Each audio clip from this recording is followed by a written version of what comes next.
हमारे पास वक्त कम है और काम बहुत ज़्यादा है, तो इसलिए काम पर हम लोग जोर दें, काम पर हम फोकस करें, न किसी पार्टी की बात, न किसी सियासी बात, बल्कि एक बात यह है कि इंसानियत की बात की जाए। इंसानियत के अंदर सब कुछ आता है। आज हमारे साथ पीसी कुरेल साहब भी जुड़े हुए हैं हमारे साथ। सर, आज के जो कॉन्फ्रेंस के जरिए से आप क्या कहना चाहें, क्या संदेश है आपका? देखिए, जो आज क़यादत मिल्लत की जो बात कॉन्फ्रेंस रखी गई है, उसमें जो अभी हमारे उम्मी साहब ने जो विचार रखे हैं और उन विचारों के तहत हमें आगे देश को बढ़ाना है, आगे लेके चलना। तो सवाल ये है कि जो आज देश में पार्टियां हैं, जो राजनीति है, ये नफरत के आधार पर सभी काम कर रहे हैं, क्योंकि इस देश में समाज एक दूसरे से अलग था, तमाम धर्मों, तमाम जो है जातियों में बटा हुआ था। तो वो आज तक उन नफरत के आधार पर जो देश था, तो नफरत को ही आगे बढ़ाने का काम राजनीति करती चली आ रही है।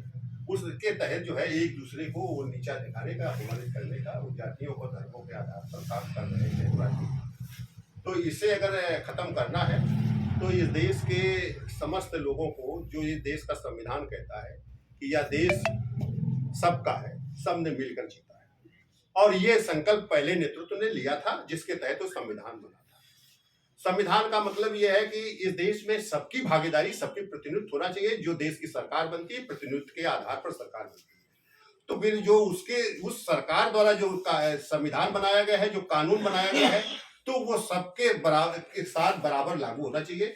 आज जो भेदभाव हो रहा है, जो सरकार में बैठे हैं उनके लिए कानून कुछ होता है, और जो आम लोग हैं उनके लिए कानून कुछ रहता है। ये जो है परंपरा खत्म होनी चाहिए।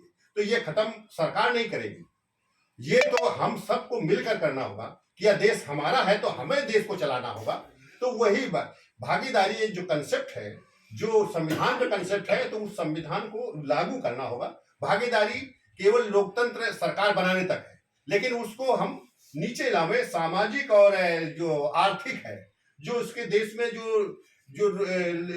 उद्योग है, जो इसका जो निर्माण करने का देश का है, उसमें हमारी भागीदारी होनी चाहिए। केवल भागीदारी लेने वाले में भागीदारी की बात मैं नहीं करता हूं कि इस देश में उसके निर्माण में अगर भागीदारी हो जाए देश के सभी की, देश में रहने वाले लोगों की, तो देश में ये सरकार जो है वो अपने रास्ता पर सही तरीके से काम करने लगेगी। आज सरकारें चूंकि इसलिए काम नहीं कर पा रही हैं, सही तरीके से नहीं करती, क्योंकि उनको कुर्सी का मतलब है, उनकी पावर का मतलब है, और वो जनता उसी तरीके से उनको बांटने का काम कर रही है कि आज जो सरकार चल रही है, तो अपने अपने सुख सुविधाओं के लिए वो सरकार उन विकृतियों को नजरअंदाज करते हुए वो उसके साथ खड़ी है, जो इस देश की सरकार हिंसक के रूप में काम कर रही है, जो मानव के विरोध में काम कर रही है, जो एक विचारधारा मानव विरोधी है, वो देश में फल फूल रही है। उसे अगर विचारधारा को हमें बदलना होगा, तो हमें सामाजिक ये लोगों सब के लिए जो दोस्ताना, जो मिल्लत की बात आई है, इसको लागू करना होगा, सबके साथ बराबर का हिस्सेदारी। तो ये इसको अगर हम जिस दिन हम सभी लोग संकल्प लें और उसे आधार पर करें, जैसे इस देश में तमाम कानून आ रहे हैं लोगों को बांटने के लिए, और नफरत ये है। आज राजनाथ सिंह कह रहे हैं कि राहुल गांधी कह रहे हैं नफरत देश में, तो नफरत तो देश में है, इसको कोई मना नहीं कर सकता है। एक दूसरे के साथ हम अलग अलग खड़े हैं, एक दूसरे को नीचा दिखा रहे हैं, उसको अपमानित कर रहे हैं, उसके सब रोजगार खत्म कर रहे हैं, उसको जो है इंसान ही नहीं मान रहे हैं। आज इंसान से ऊपर होके वो अपने को, खुद को भगवान मान रहा है, भगवान के ऊपर वो खड़ा है। ये देश में ये अव्यवस्था है, इसको अव्यवस्था को खत्म करना होगा। वो इस देश के लोग खत्म कर सकते हैं, कोई सरकार नहीं खत्म कर सकती है। और आवाम लोग, जैसे इस देश में एक नफरत का बहुत बड़ा बीज बोया गया, नागरिकता का, ये बहुत बड़ा जातिगत जनगणना का, ये भी नफरत का एक बीज है, जिसको हल नहीं किया जा रहा है। आज देश में अगर हम नागरिकता को, हम सरकार के भरोसे ना रहे, क्योंकि आहत तो हम होते हैं, हमारे लोग आहत होते हैं, तो हमें उसको कैसे प्रमाणित करेंगे, हमें उससे तरीका निकालना चाहिए, उसकी लड़ाई लड़नी चाहिए। हमें केवल संघर्ष नहीं, संघर्ष के साथ साथ उसके निर्माण के लिए हमें आगे बढ़ना होगा। तो हमारे अगर बाबा पर बाबा के डाटा हम इकट्ठा कर दें, उसके बेस पर हम इस देश को आगे लेके चले, तो फिर इस देश में जो नागरिकता का जो सदस्यता फार्म होगा, जो सदस्य बनेंगे, तो वो लोगों को नेट सिस्टम से होना चाहिए कि एक से सब जुड़ जाए, पूरे देश के लोग जुड़ जाएं, और ये जो है देश का एक आधार बने। जब ये एक एनर्जी पैदा होगी, जब हम सभी लोग एक साथ खड़े हो जाएंगे, तो ये एनर्जी पैदा, ये पावर एक होगी, तो वो फिर सामाजिक भी होगी और सत्ता की भी होगी, क्योंकि हमें वो सबको आधार बनाना होगा। हमें जिस दिन सामाजिक और राजनीतिक आधार हमें मिल गया तो फिर इस देश में वो लोग जो सत्ता पर जाते हैं वो वही लोग जाएंगे जो देश के लोगों के लिए काम करेंगे। जो कि देश के लोगों से वो जाते हैं तो देश के लोगों के लिए काम करेंगे। वो कोई भी बिरादरी का हो सकता है, ये बात नहीं हम कह रहे हैं कि किसी बिरादरी का हो। आज की बैठक में आपका क्या तय हुआ है? तय तो आप आने वाले 2024 के चुनाव में किसको सपोर्ट करेंगे? देखिए, सपोर्ट माली हालत में तो हम किसी को नहीं कर रहे हैं, हम तो विचारों को लेकर चल रहे हैं। हम जो है चाहते हैं कि इस तरह की विचारधारा, जो पार्टी जो राजनीति उस धारा को लेकर चलेगी, सबको लेने का, सबके अधिकार देने की बात लाएगी, अगर उसमें तो उसका हम सपोर्ट करेंगे। हम ऐसे सपोर्ट किसी को नहीं करेंगे। ना कांग्रेस हमारे लिए अच्छी है, ना हमारे लिए वो भाजपा अच्छी है, ना इस देश का सपा बसपा भी अच्छी नहीं है। साथ सबका विकास की तो बात कर रही है ना, क्या कर रही है? तो दिया क्या तो दे तो रही है, क्या दे रही है? तो हिंसा दे रही है, वो बलात्कार दे रही है, ये दे रही है ना, वो नागरिकता खत्म कर रही है, ये दे रही है ना, वो क्या दे रही है?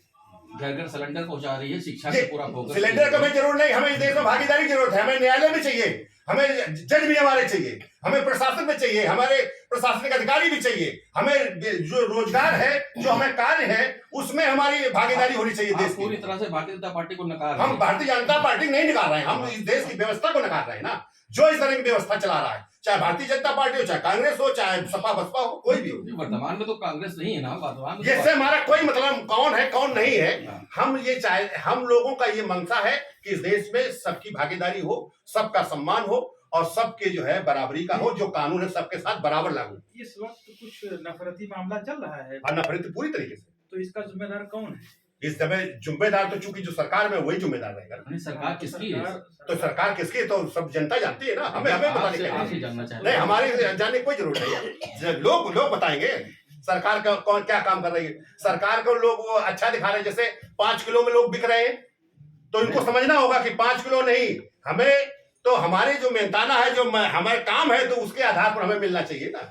नहीं, 5 किलो तो पहले भी भाजपा राशन भी दे रही है, गैस सिलेंडर भी दे रही है, 15-15 लाख रुपए भी दे रही है, शायद उसे यही तो, में आया हो। अगर यही देती तो काम मिल जाता भाई। 15 लाख रुपए अगर खाते में डाल देती तो वो रोजगार कर लेता। वो नौकरी से वो हटा रहे हैं, सारे विभाग बंद कर रहे हैं, तो कम से कम वो अपने रोजगार पैदा कर लेते। तो यही तो हम लोग चाहते हैं कि वो 15-15 लाख रुपए खाते में डाले ना। अच्छा, मुख्य उद्देश्य क्या है आपका आज की कॉन्फ्रेंस का? हमारा इस देश में जो भाईचारे की बात है, जो मिल्लत की बात है, ये लागू होना चाहिए। और ये भाईचारा तभी लागू होगा जब हम एक दूसरे के साथ, हम हर स्तर पर एकता में होंगे, चाहे काम हो, चाहे रोजगार हो, चाहे इस देश में जो सामाजिक व्यवस्था हो, उसमें भी हम एक साथ अगर भागीदार होंगे तो हमारा देश मजबूत होगा। और हम उसी तरह की सरकार बनाना चाहते हैं, उसी तरह के हम लोगों के साथ।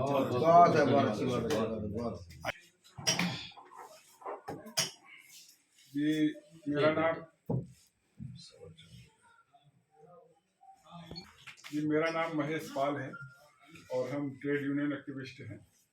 पिछले 15-16 सालों से all India central council of trade union में अपना कार्यभार देख रहे हैं। इस समय हम प्रदेश के महासचिव हैं ट्रेड यूनियन में, श्रम प्रकोष्ठ पे। बहुत बहुत धन्यवाद आपका। आज की कॉन्फ्रेंस के जरिए से हम आप थोड़ा सा सवाल करेंगे कि जो इत्तेहादुल मिल्लत कॉन्फ्रेंस आपकी है, इस कॉन्फ्रेंस का मेन उद्देश्य क्या है और इसके जरिए से आज क्या क्या बातें रखी गई हैं, थोड़ा सा हम ये जानना चाहेंगे।